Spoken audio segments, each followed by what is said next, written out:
Siguiendo las reflexiones sobre los libros del libro, llegamos hoy a Eclesiastés. Leemos de ese libro unos versículos sueltos. Primeramente, los 3 primeros versículos del libro, capítulo 1, versículos 1 al 3, que dice así: palabras del predicador, hijo de David, rey en Jerusalén.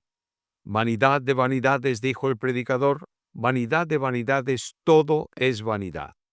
¿Qué provecho tiene el hombre de todo el trabajo con que se afana debajo del sol?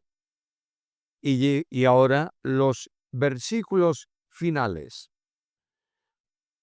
versículo 13 y 14 del capítulo 12. El fin de todo el discurso oído es este: teme a Dios y guarda sus mandamientos, porque esto es el todo del hombre. Porque Dios traerá toda obra a juicio juntamente con toda cosa encubierta, sea buena o sea mala. El título del libro en hebreo significa literalmente, o se traduce literalmente por Eclesiastés, que se usaba para referirse al ministerio del que predicaba. Procede de una raíz que significa convocar una asamblea para comunicar un mensaje.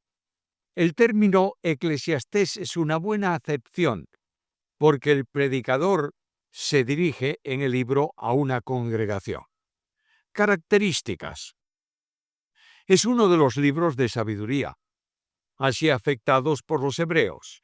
En ese discurso de sabiduría se mencionan 4 aspectos que deben tenerse en cuenta.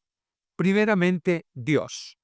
Su nombre aparece explícitamente en 41 de los 200 versículos que tiene el libro.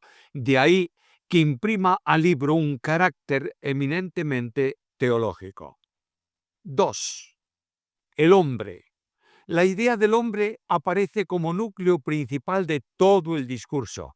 La sabiduría del hombre no tiene respuesta a los problemas de la vida y de la practicidad, y es sumamente limitada o incluso nula frente a ellos.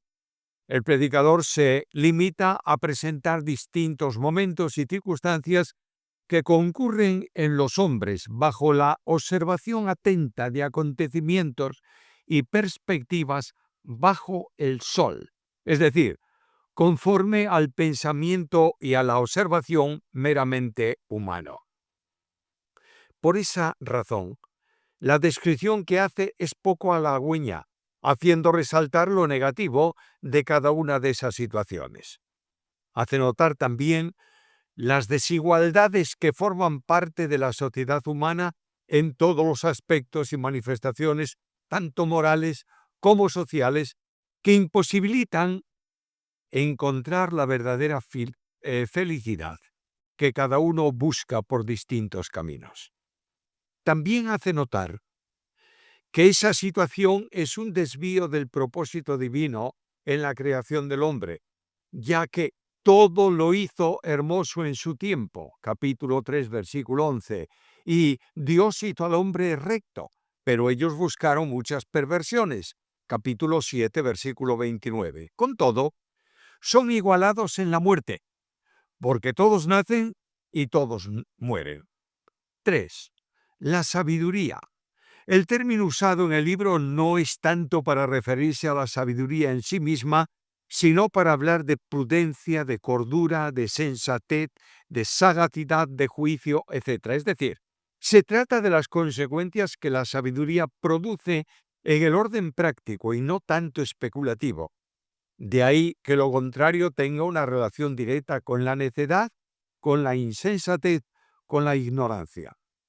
La sabiduría es un don que Dios otorga al hombre que le agrada, dándole también gozo. Capítulo 2, versículo 26. Y esta sabiduría crece y se perfecciona.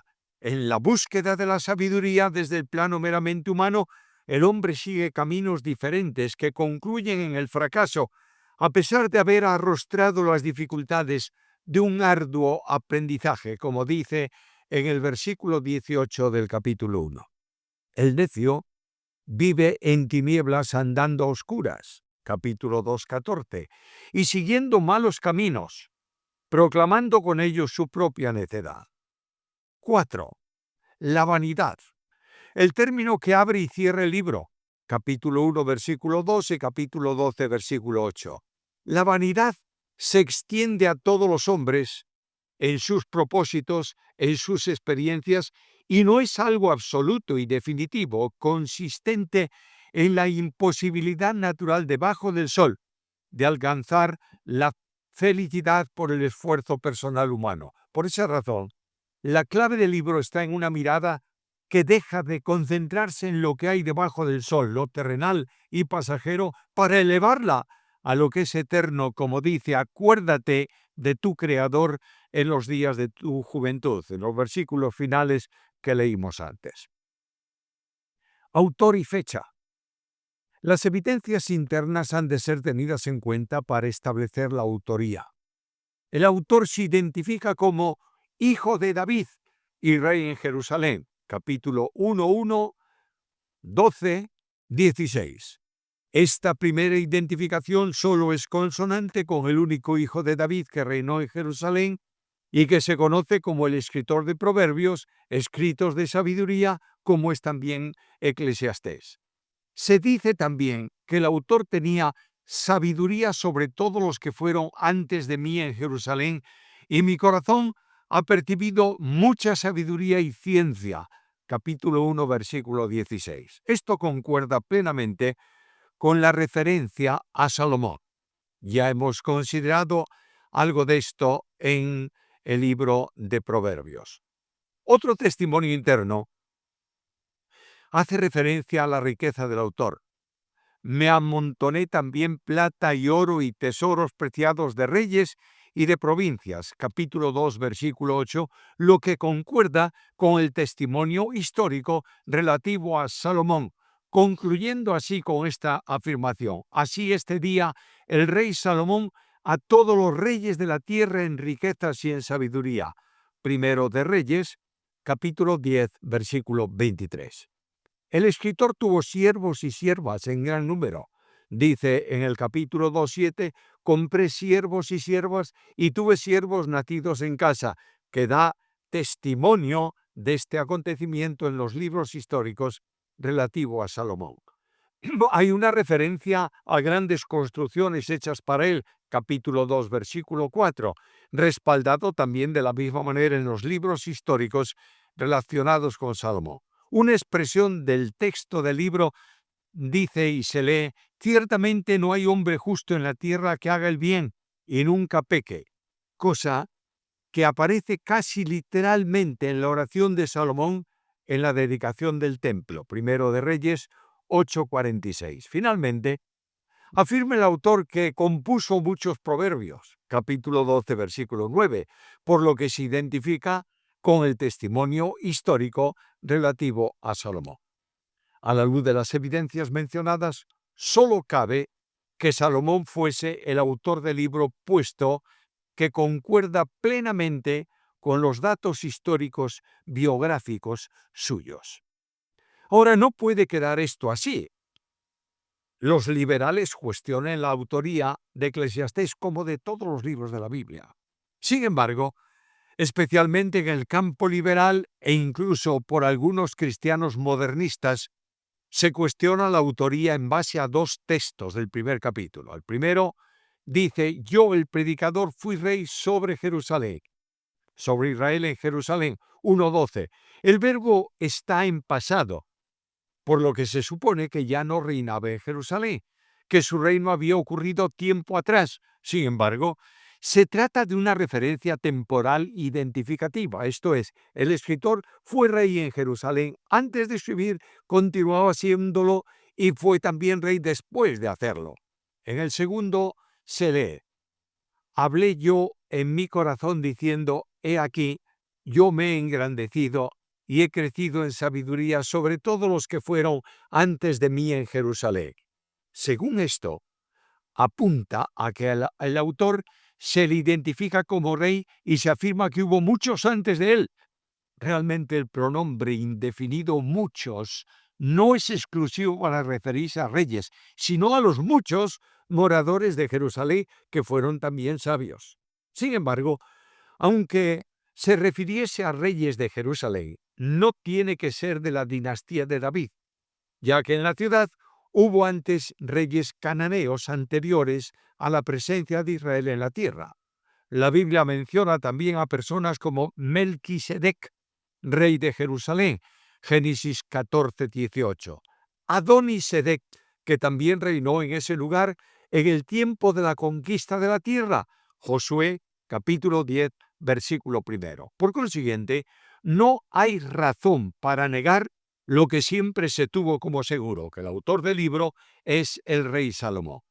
Posiblemente fue escrito a finales de los tiempos de su reinado, luego de haberse apartado de los caminos de Dios por la influencia de las mujeres extranjeras, por lo que pudo datarse sobre el año 935 a.C.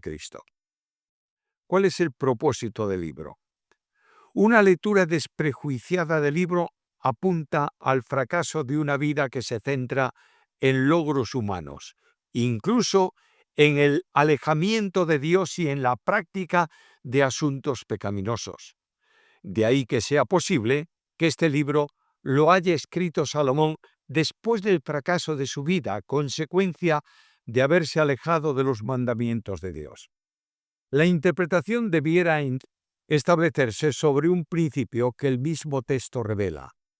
El fin de todo el discurso oído es este: teme a Dios, guarda sus mandamientos, porque esto es el todo del hombre, porque Dios traerá toda obra a juicio, juntamente con toda cosa encubierta, sea buena o sea mala. Capítulo 12, versículos 13 y 14.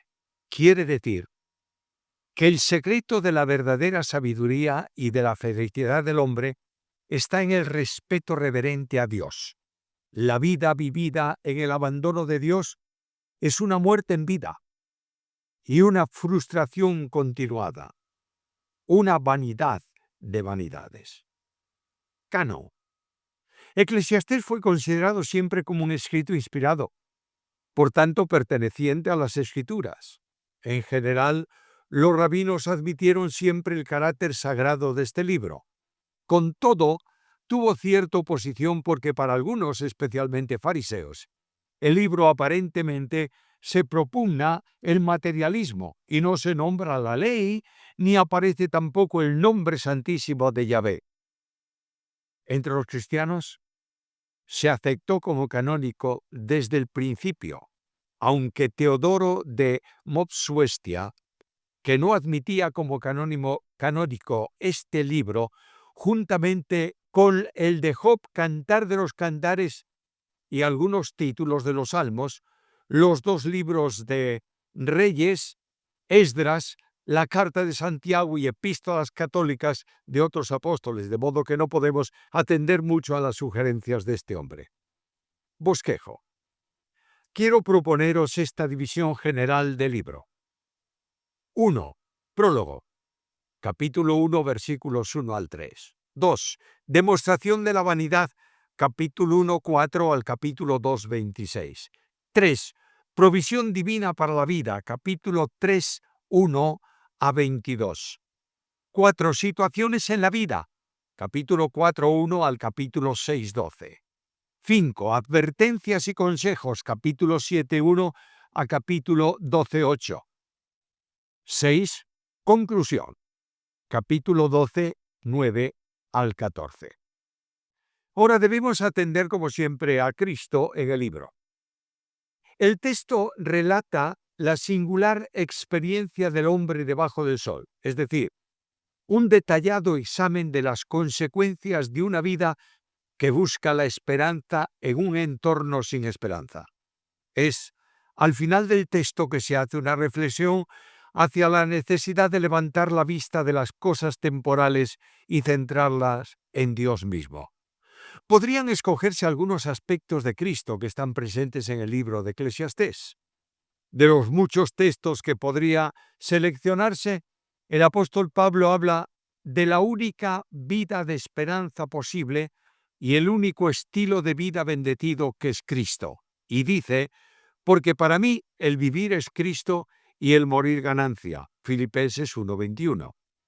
La expresión de Pablo ofrece la perspectiva personal de la forma de vida que glorifica a Dios. La construcción de la frase es muy interesante, ya que el vivir es el sujeto de la oración y Cristo el predicado. Esta oración es única en los escritos de Pablo y diferente a la que hace referencia a la identificación con Cristo en Gálatas 2:20. El vivir tiene que ver con todos los aspectos de la vida. Comienza diciendo para mí, en el sentido de expresar su pensamiento y creencia firme en cuanto a lo que supone vivir a Cristo. Es verdaderamente enfática la expresión, puesto que piensen otros lo que quieran, él tiene la profunda certeza de que no existe vida para el que no tenga a Cristo. De otro modo, no hay vida digna de llamarse vida, a no ser que se centre y que subsista, se establezca y se oriente y descanse en el Señor. Cristo se hace para Pablo esencia, fundamento y objetivo de la vida cristiana. La verdad es contundente y amplia. Todo cuanto tiene que ver con salvación, santificación y esperanza descansa y se sustancia en Cristo. De ahí que no sea posible la vida, sino en Él. Jesucristo es primeramente razón de vida. Por Él y en Él se recibe la vida eterna y el poder para vivir conforme a ella. Es el dador y mediador para la vida, ya que solo en Él estaba la vida. Juan 1:4. Se trata de vida divina ampliamente participada, en el sentido de que serían revelación directa a los hombres de la existencia y omnipotencia de Dios. De ahí que la luz de la vida que les llega a los hombres los conduce al Salvador, el Verbo encarnado, introducido en la esfera de los humanos para realizar la obra redentora que permita a estos un encuentro con Dios en vida, recibiendo por fe la vida eterna, posesión exclusiva de Dios. Juan 3:16. Así lo entiende y así lo enseña también el apóstol Juan. Y este es el testimonio que Dios nos ha dado vida eterna y esta vida está en su Hijo. Primera carta de Juan, capítulo 5, versículo 11. De ahí que también diga que el que tiene al Hijo tiene la vida. El que no tiene al Hijo de Dios no tiene la vida. Primera carta de Juan 5:12. Pablo enseña con la expresión del versículo que Cristo es para él fuente y principio causal de la vida. Jesús lo promete como queda registrado en el Evangelio. Yo les doy vida eterna y no perecerán jamás, ni nadie las arrebatará de mi mano. Juan 10:28. Esa es la distinción que se marca en el versículo relativo a la vida. Es necesario entender también que aunque la vida de Dios es absolutamente espiritual y no hay nada físico en ella, es desde ella que toda la vida viene a la experiencia vital sobre el ser al que se le comunica. Pero esta razón de vida se convierte en experiencia de vida que opera en la santificación. Cristo es todo para Pablo. Es su fortaleza, quien permite por unión vital que pueda tener su mismo sentir y su modo de pensar. Además, permite conocerle, que no tiene que ver tanto con aspectos intelectuales sino vivenciales. De ahí que pueda decir lo que humanamente hablando no es propio del hombre natural, y ciertamente aún estimo todas las cosas como pérdida por la excelencia del conocimiento de Cristo Jesús mi Señor, por amor del cual lo he perdido todo y lo tengo por basura para ganar a Cristo. Filipenses 3:8. La razón de vida se establece también en relación con Dios, posible porque está cubierto con su justicia. Cristo, que se ha hecho vida en Pablo, como ocurre también con todos los creyentes, es la razón y motivo del gozo. Por tanto, la vida victoriosa en la santificación no es otra cosa que vivir para la gloria del Señor. 2 Corintios 5:14, descansar en Él y amarle en correspondencia a su amor. Esta vida en Cristo se convierte también en firmeza y esperanza, ya que el morir es ganancia, dice Pablo, en una expresión semejante a la que hay en otro de sus escritos, pero confiamos y más quisiéramos estar ausentes del cuerpo y presentes al Señor. Segunda a Corintios 5:8. Cristo que se hace vida, se hace también esperanza, porque es en vosotros esperanza de gloria. La presencia de Cristo y su promesa es ya esperanza de gloria. En sus propias palabras, yo soy la resurrección y la vida, el que cree en mí, aunque esté muerto, vivirá, y todo aquel que vive y cree en mí, no morirá eternamente. Juan 11, 25, 26. La vida mortal, no solo por condición, sino por pecado, queda resuelta en la vida eterna, que es Cristo, en su promesa de resurrección para una vida perpetua. La vida está vinculada al Hijo de Dios, por tanto, el que tiene al Hijo tiene la vida. La seguridad de la vida eterna no está en una relación religiosa, sino en una relación vivencial con Cristo. La esperanza está vinculada a Jesús. Amados, ahora somos hijos de Dios y aún no se ha manifestado lo que hemos de ser, pero sabemos que cuando Él se manifieste, seremos semejantes a Él porque le veremos tal como Él es. Primera carta de Juan 3:2. Morir implica no tanto la liberación del sufrimiento, sino el encuentro con Cristo. Es ganancia porque trae una experiencia mayor de Cristo. Hasta ahora la relación es limitada, pero entonces le veremos como Él es. De otro modo, la muerte nos introduce en el perfecto conocimiento de Él y en la completa unión con Él.